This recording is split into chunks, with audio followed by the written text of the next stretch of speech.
In the top stories, Prime Minister Drew receives credentials from Australian Commissioner. School children march against consumption of sugary drinks, and Nigeria government workers' salaries increased by 35%. Hello and welcome to the ZIZ Midday newscast. Today is Wednesday, May 1st, 2024. I'm Scotty Sia Hendrickson. Nationally, Prime Minister Honorable Dr. Terence Drew welcomed Her Excellency Sonia Cope, the new High Commissioner of Australia, to St. Kitts and Nevis as she presented her credentials on Tuesday. According to a communique by the Prime Minister Press Secretary, a cordial meeting was had where Prime Minister Drew extended warm congratulations to Her Excellency Cope, emphasizing the importance of bilateral relations between their nations.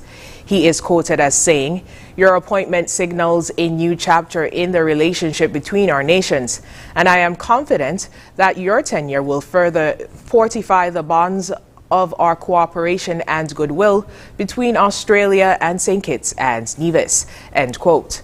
Expressing mutual commitment to shared goals, discussions between Prime Minister Drew and High Commissioner Cope centered on pivotal issues such as climate action, green energy initiatives, the promotion of sustainable economic growth, particularly through the orange economy, and strategies to bolster the tourism sector for the benefit of both nations.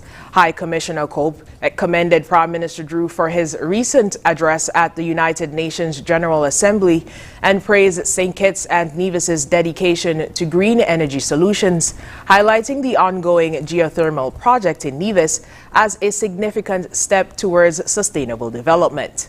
Her Excellency Sonia Cope has served as a Foreign Service Officer with Australia's Department of Foreign Affairs and Trade, as Deputy Head of Mission in South Africa and Sri Lanka, as well as diplomatic assignments in Geneva and Hue. High Commissioner Sonia Cope will serve a 3-year term until 2026. Apart from St. Kitts and Nevis, she is accredited to the Caribbean Community, CARICOM.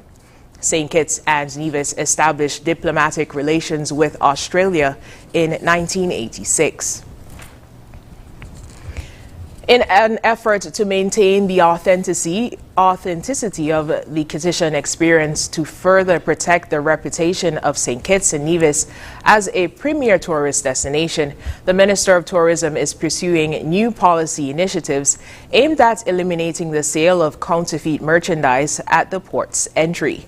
Minister of Tourism Honorable Masha Henderson, during her Ministry's press conference on Tuesday at the St. Kitts Marriott Resort, said that the new policy initiative will target merchandise such as counterfeit jewelry, alcohol, and fabric.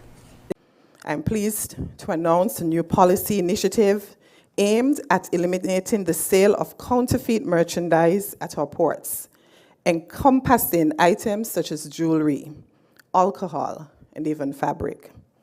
As the Minister of Tourism, it is imperative to uphold the standards of our local products and protect the integrity of the tourism industry. Counterfeit goods not only deceive visitors and our customers, but also tarnish the reputation of our destination. Therefore, the Ministry of Tourism is taking decisive action to address this issue head-on and raise the standards at our ports. Minister Henderson noted that the ministry will be working closely with the Office of the Attorney General to implement stricter laws to combat and eliminate the sale of counterfeit products. I would like at this time to highlight that existing legislation already exists to tackle this issue, and we are working closely with the Attorney General's chambers to implement stricter laws and regulations to combat the sale of fake merchandise.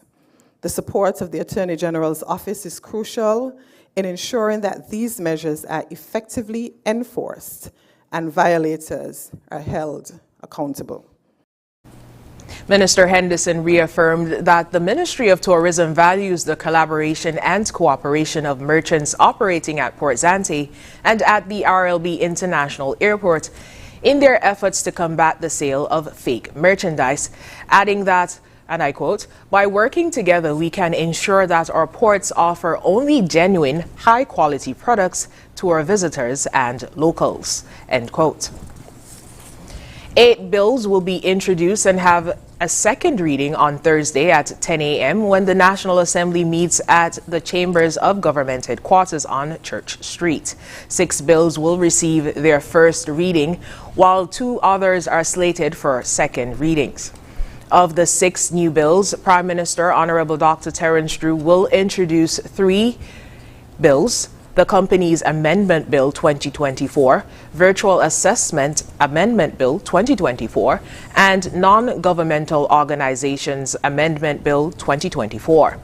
The Right Honorable Dr. Denzel Douglas, Minister, will introduce Radiation Safety and Security Bill 2024. Attorney General Garth Wilkin will introduce the Proceeds of Crime and Asset Recovery Amendment Bill 2024. And Senator Dr. Joel Clark will introduce Community Beautification and Safety Bill 2024. Meanwhile, bills that will receive the second reading are the Animal Health Bill 2023 and Plant Protection Bill 2023. They had their first reading on September 18th, 2023. The National Assembly will be carried live on ZIZ Radio 96.1 FM, viewed live on TV Channel 5 in St. Kitts, and Channel 98 in Nevis. It would also be streamed live at www.zizonline.com.